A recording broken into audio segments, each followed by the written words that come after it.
नमस्कार दोस्तों, स्वागत है आप सभी का आज के इस नए वीडियो में।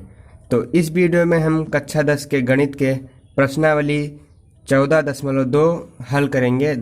14.2 का क्वेश्चन नंबर 1 लगाएंगे। तो सबसे पहले क्वेश्चन पढ़ते हैं। इसमें लिखा है, निम्नलिखित सारणी किसी अस्पताल में एक विशेष वर्ष में भर्ती हुए रोगियों की आयु को दर्शाती है। इसमें रोगी दिए हुए हैं और उनकी आयु। तो आयु दी हुई है वर्षों में। 5 से 15 वर्ष के बीच जो 6 रोगी हैं, 15 से 25 11 और 25 से 35 वर्ष के रोगी 21 हैं और 35 से 45 वर्ष के रोगी जो हैं 23 हैं। 45 से 55 वर्ष के रोगी 14 हैं और 55 से 65 वर्ष के रोगी 5 हैं। अब इसमें कह रहा है कि उपरोक्त आंकड़ों के बहुलक और माध्य ज्ञात कीजिए।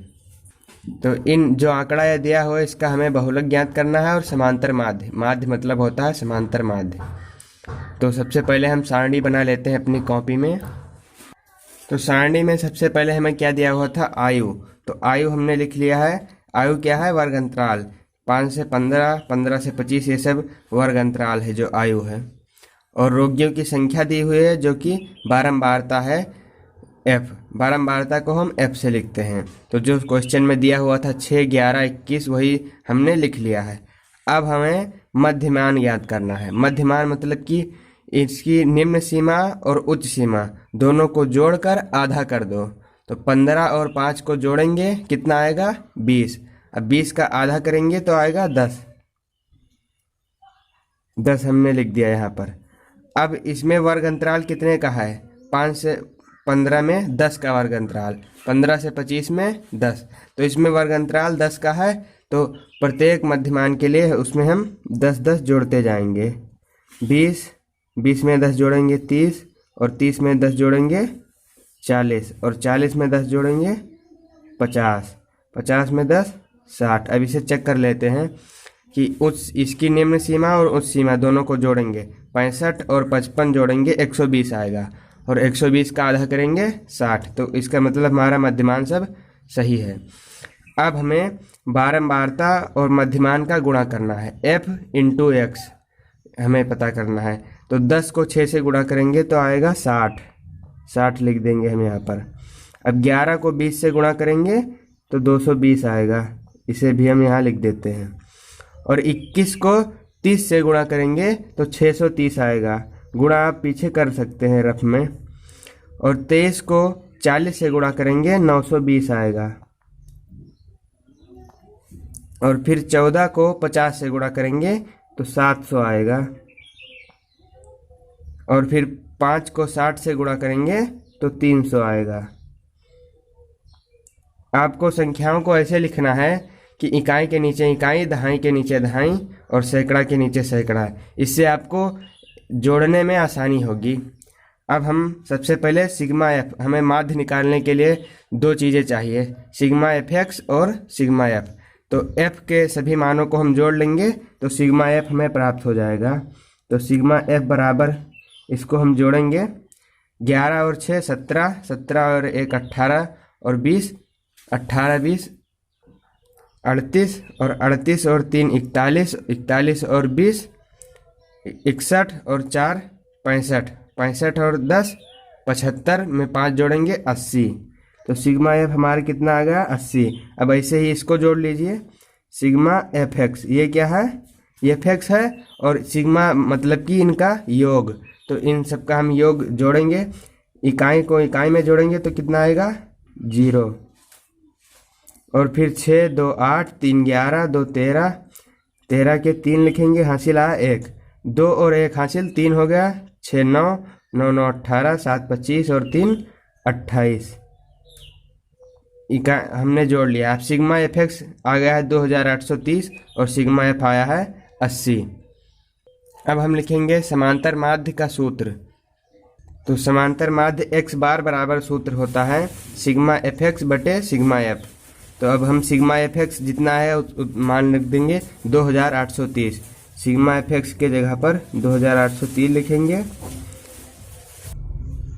अब हम सिग्मा एफ का मान रखेंगे, सिग्मा एफ है 80 रख देते हैं और 0 से 0 काट देंगे और 8 को हम 283 से भाग दे देंगे।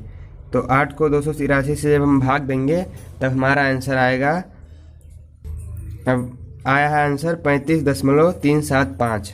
अब इसको अगर हम निकटतम रूप में लिख दें तो ये 75 है, तो 75 को हम 80 लिख सकते हैं। तो हम निकटतम रूप में 3 लिखेंगे और 75 को 80 मतलब कि 8 लिख देंगे। अब हमारा समांतर माध्य ज्ञात हो चुका है। अब हमें ज्ञात करना है बहुलक। बहुलक बराबर हमें सूत्र क्या पता है कि L plus F1 minus F0 बटे 2F1 minus F0 minus F2 गुणे में H इंटू में H। अब हमें इनमें सूत्र में क्या चाहिए, L चाहिए, तो L पता कर लेंगे। F1 और F0 चाहिए, ये भी इसमें से हम पता कर लेंगे। और H भी चाहिए, H भी पता कर लेंगे। तो सूत्र में जो जो मान चाहिए वो सब हम पता करके सूत्र में रख देंगे, तो हमारा बहुलक आ जाएगा। तो अब हम L को पता करते हैं। तो बहुलक ज्ञात करने के लिए आपको सबसे पहले देखना है कि किस पद की बारंबारता सबसे अधिक है। तो 23 की बारंबारता सबसे अधिक है। अब 23 का वर्ग अंतराल कितना है, 35 से 45। तो इसमें 35 से 45 जो है इसकी निम्न सीमा, बहुलक वर्ग की निम्न सीमा जो है 35 है। तो L क्या हो जाएगा हमारा 35, और बहुलक वर्ग की निम्न सीमा है 35। तो L बराबर हमारा आ चुका है 35। अब हमें चाहिए F1। अब सबसे पहले अब हम H निकालते हैं। तो H होता है वो वर्ग अंतराल, कितने का वर्ग अंतराल है इसमें, तो इसमें 10-10 का वर्ग अंतराल है। तो H का मान कितना हो जाएगा 10। तो H बराबर हमने 10 लिख दिया है। अब हमें चाहिए F1। तो F1 जो बहुलक वर्ग है, बहुलक वर्ग की बारंबारता जो है कितनी है 23। ये हो गया हमारा F1। और इसके पहले जो होगा ये होगा F0, और इसके बाद में F1 के बाद में F2। तो 3 मान हमें पता करने थे, तीनों हमने पता किए। जो बहुलक वर्ग है उसे F1 कहेंगे, और उसके पहले वाले को F0 और बाद वाले को F2 कहेंगे। तो हमने सब के मान निकाल लिए। F1 ये था 23, और F0 21, और F2 है 14। अब हम बहुलक के जो सूत्र है उसमें इन सब का मान रख देंगे, हमारा बहुलक आ जाएगा। तो सबसे पहले हम सूत्र लिखेंगे बहुलक का। अब हमें L कितना पता है 35, L के जगह पर 35 लिख देंगे, फिर प्लस लगाएंगे, फिर ब्रैकेट लगाएंगे। और F1 कितना है 23, तो F1 के जगह पर 23 लिख देंगे, माइनस लगाएंगे। और F0 कितना है 21, तो F0 21 लिख देंगे, फिर ब्रैकेट बंद, फिर बटे में क्या चाहिए 2F1 मतलब 2 गुणे F1। तो 2 गुणे में F1 का मान कितना है 23 रख देंगे। और फिर F0 है 21 रख देंगे, फिर माइनस का निशान लगाएंगे। अब हमें चाहिए F2 कितना है 14, और H जो हमें पता है 10, तो H हम रख देंगे 10। अब इसको हल कर लेते हैं।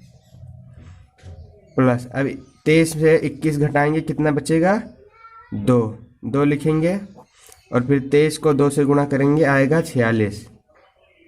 और फिर ऐसे ही 21 को उतार लेंगे, और ऐसे ही 14 को हम उतार लेंगे, और गुणे में 10।